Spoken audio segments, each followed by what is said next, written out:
Good morning, everyone. This is a reading from Rays of the One Light, weekly commentaries on the Bible and the Bhagavad Gita by Swami Kriyananda. Week 12, we are children of the light. Truth is one and eternal. Realize oneness with it in your deathless self within. The following commentary is based on the teachings of Paramhansa Yogananda. It is common for people to perceive themselves according to their present realities. A person in ill health says, I am ill. Few say, I am well, it is my body that is suffering. People in a low income bracket say, I am poor. Only the unusual person will say, though outwardly I live in poverty, inwardly I am wealthy. Thus, when it comes to moral and spiritual development, people commonly identify themselves with their weaknesses and their mistakes. They consider it almost a sign of humility to say, I am a sinner.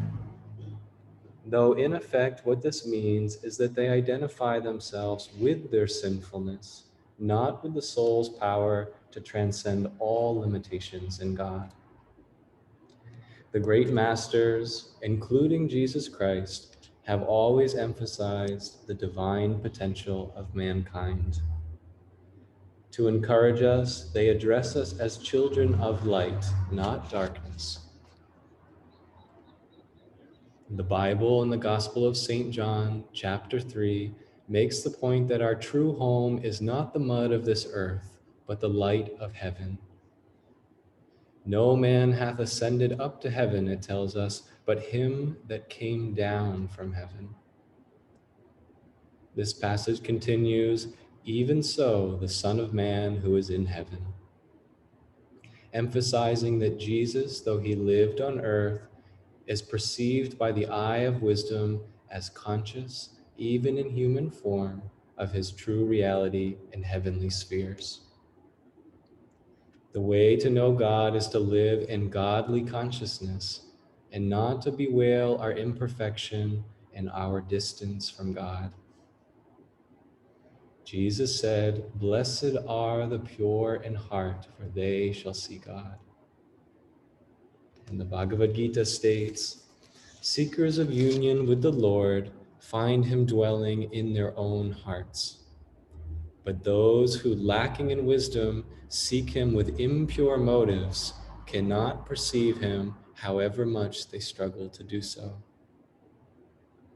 If you want to know God, Paramhansa Yogananda said, live in the thought that you have him already.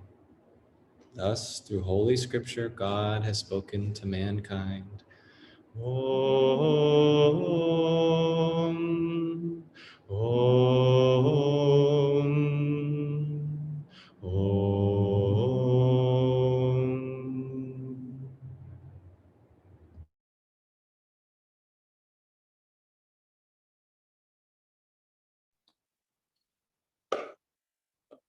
This week's Whispers reading,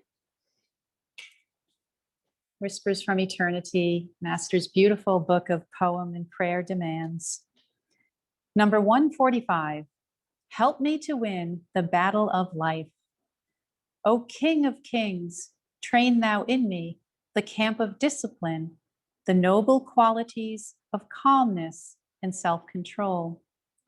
Be thou their divine general, like Krishna of yore, against the invading hordes of darkness, passion, and greed. Protect the celestial kingdom of my mind against entry by the tenacious warriors of evil. Let thy banner of peace wave always above the strong castle of my soul.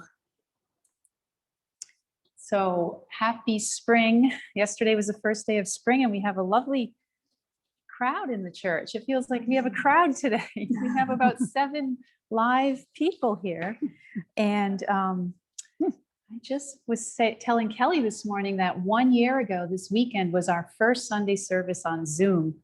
And the previous weekend was the weekend that the world seemingly shut down. We found out on Friday that we were going to have to cancel Sunday service because we just didn't know what to do. And by the following Sunday, Kelly and I were over in her little chapel because we didn't have internet at the church. And we were on Zoom. David was home in Massachusetts trying to figure out the tech side. And Kelly and I stacked about 11 books on a table, and we had her computer, and we didn't have any microphones or lights. And during our Zoom Sunday service, people were coming in and talking, and it was quite an interesting. I looked it up on Ananda, Rhode Island YouTube yesterday just to confirm the date, and I heard a little piece of it, and we've come a long way. Let's just say that we've come a long way this year. And this is the season of transformation. This is the season of the Easter season and spring season. And transformation is really just going from lower states of consciousness to higher states of consciousness. And this year has been a tremendous year of transformation globally. It was as though Mother and God took a strobe light and shined it into every dark corner of humanity this year.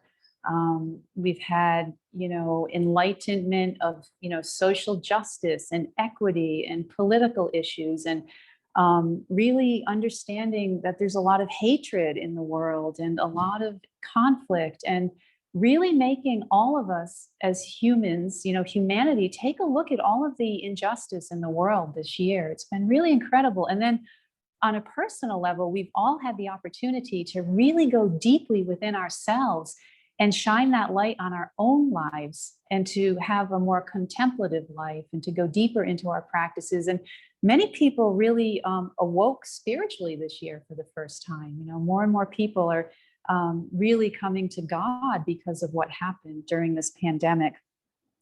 So again, there's always a silver lining, to everything. And I think we've really had that experience here ourselves. So in today's reading, excuse me, the first day of spring always brings my allergies as well. So we're talking about the process of divine smriti, or divine remembering and awakening, remembering who we really are, that we are children of God, and the light of God is embedded in our hearts. It's who we are. But sometimes that light is darkened by our association with the material world. It's just part of being human. And in the Festival of Light each week, we read, children of the light, forsake the darkness, for you and he are one, affirming our oneness with God and that holy vibration. And then we raise our hands and we chant Om. And Om is the great comforter in the Bible. And it's also the healing quality of the universe. The Om vibration brings light. It illuminates the light in our hearts, and it helps us to live more fully in God's light. And really, the whole journey to self-realization is moving from darkness to light. That's what we're doing in incarnation after incarnation. In the Bhagavad Gita, the war of Kurukshetra isn't a literal war, although historically there is a battlefield, a field named Kurukshetra, but it's the allegorical war that we fight within ourselves every day, the war between our positive God qualities and then the negative dark qualities of the ego and matter attachment. And those opposing armies in the Bhagavad Gita represent the soldiers of our best qualities, that part of us that always reaches towards God, the upward flowing energy in the spine. And the opposing army is the army of the darkness. In our astral spine, each of our energy centers contains positive qualities and negative qualities. And when the energy flows up the spine, all of the positive qualities bring us to the light. They bring us to God. But when we get caught in the darkness and the ego, delusive qualities, the energy moves down the spine. And again, that's like our whole journey. It's the essential human nature, is that we have both of these conflicting qualities within us. We live in a world of duality. So there's dark and light, good and evil. It's just basically what we're here to work on. And our job is to always look to the light, to always march with the soldiers who are leading us in the right direction. In the Christian tradition, there's a similar type of analogy, and that's the analogy of the angel on one shoulder and the devil on the other. So for those of us that were raised in a Christian tradition, we probably were raised with that image. I know when I was a child in catechism, there was a picture of this poor fellow who looked so traumatized and anxiety ridden, because on one side he had an angel and heaven, and on the other side there was the devil and hell. And he was pulling his face away from the devil, trying to listen to the voice of the angel in his ear. And as a child, that was so powerful for me. I remember my parents would let us go down to the corner store and buy penny candy. My brother and I would each get 25 cents. And in those days, I'm dating myself, but you could buy a lot of candy for 25 cents. And I always ate mine really fast. Like by the time I got home, it was gone. But my brother would save his. And I would have these days where I was tempted to go into his room and take one of those little mini Reese's peanut butter cups. And I would remember that poster from catechism. And I remember the devil and the angel. And I would sometimes I would give in, but most of the time I would side with the angel because I didn't want to end up in the other place. And the most powerful story of good and evil and the temptation that we face each day is that of Jesus in the desert. After Jesus was baptized by John the Baptist, he went out into the wilderness for 40 days and 40 nights, as we know. And it was a time where the devil tempted him. And towards the end of his time in the desert, Jesus came to him. I'm sorry, the devil came to Jesus. Satan came when he was most hungry. And he said to him, if you're truly the Son of God, why don't you turn those stones into bread? He was really taunting him. And Jesus said to him, we cannot live from bread alone. We have to live from the word of God, through the mouth of God. And he was talking about the medulla oblongata. That's the seat of ego in the back of the astral spine. And that's where we're fed God's light each day. The cosmic vibration, the Om vibration, the light of God comes in through the mouth of God. And then the devil said to Jesus, he took him high up on a hill and he showed him all the cities and the kingdoms of the world. And he said, if you follow me, this will all be yours. And of course, we know the choice that Jesus made was to follow God. But again, that's an allegorical story of that constant battle within ourselves.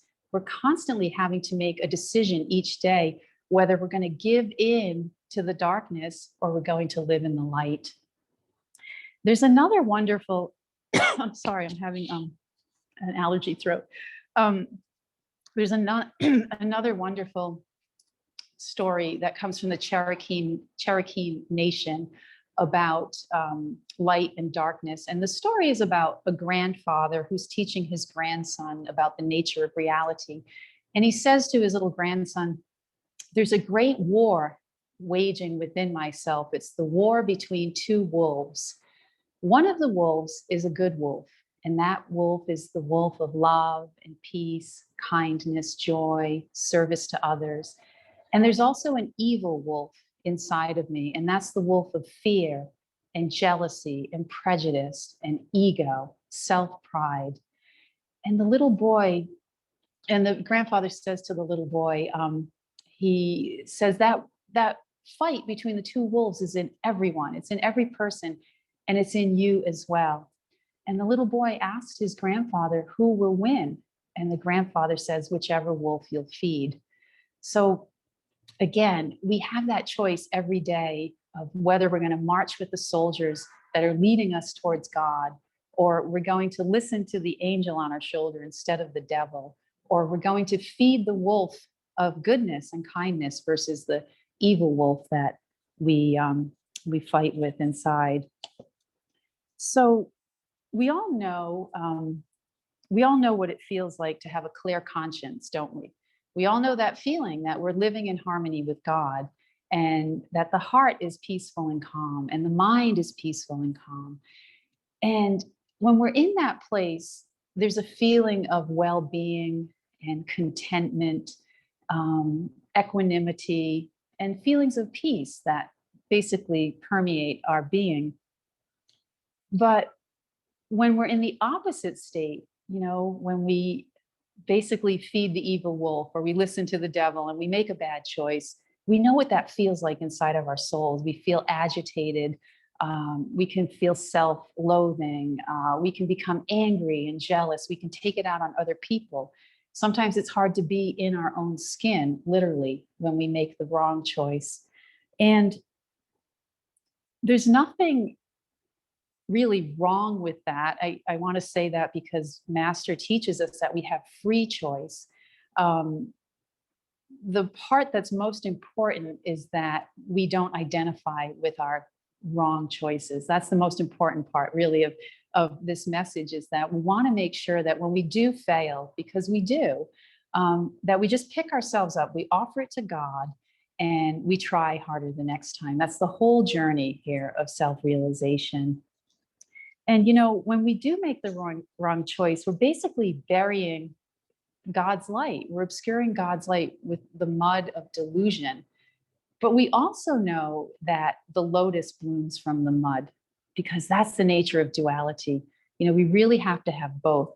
And it is those times where we feel icky, when we have those days where we give in to the negative and we don't feel good about ourselves. It's those days and repeatedly feeling that we've made the wrong choice that ultimately open us up to greater self-awareness, where we decide we don't want to feel that way anymore. We want to feel that we're in harmony with God's light. We want to feel that feeling of peacefulness inside. And Master said that it's the qualities of contentment and equanimity and peace that ultimately spring joy.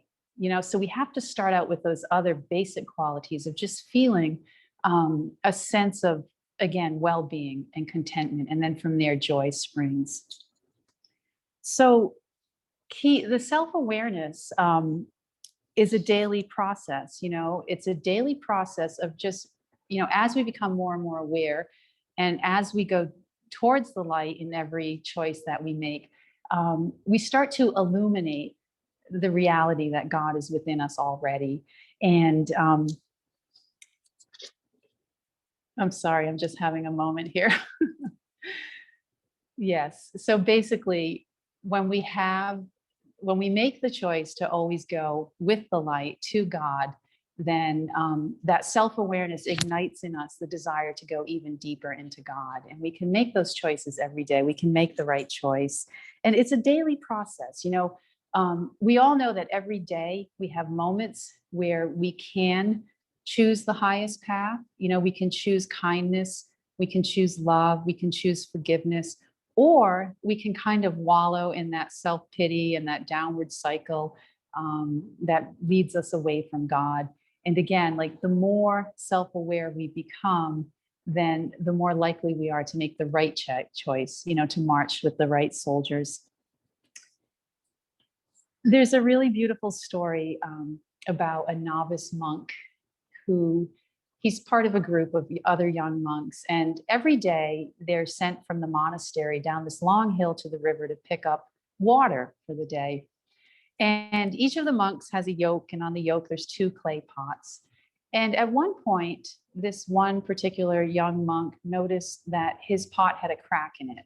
And even though he walked back to the monastery with great love and great devotion, he noticed by the time he got to the top that half of the water was gone. One of the pots was completely empty.